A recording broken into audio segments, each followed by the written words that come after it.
नमस्कार दोस्तों, स्वागत करता हूं आपका हमारे चैनल हिस्ट्री टॉक्स में। मैं आपका दोस्त लोकेश कौशिक। महाप्रभु जगन्नाथ श्री कृष्ण को कलयुग का भगवान भी कहते हैं। पूरी उड़ीसा में जगन्नाथ स्वामी अपनी बहन सुभद्रा और भाई बलराम के साथ निवास करते हैं। एक बार की बात है, राजा इंद्रद्युम्न को पता चला कि भगवान श्री कृष्ण की छवि नीलमाधव उड़ीसा में कहीं पर है। उन्होंने अपने मंत्री विद्यापति को इस मूर्ति को ढूंढने का कार्य सौंपा। विद्यापति ने पता लगाया कि वो आदि जनजाति के कबीले की निगरानी में है।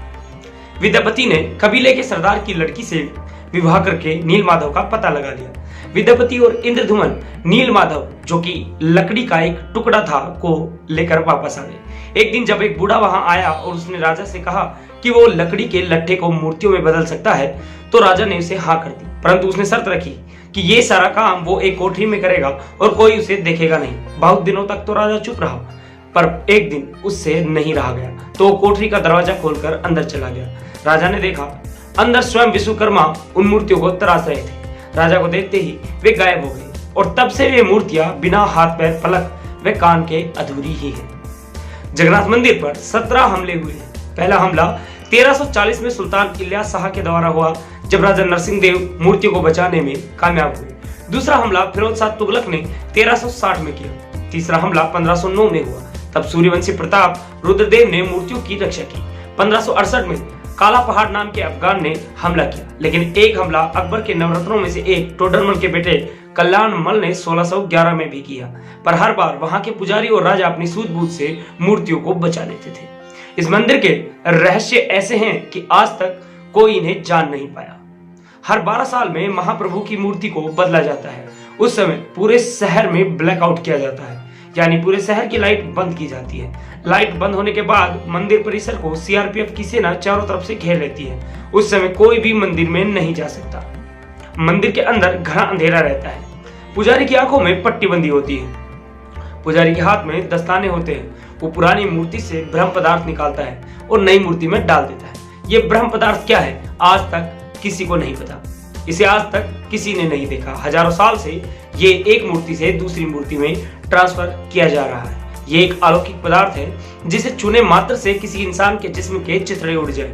इस ब्रह्म पदार्थ का संबंध भगवान श्री कृष्ण से है, मगर ये क्या है कोई नहीं जानता।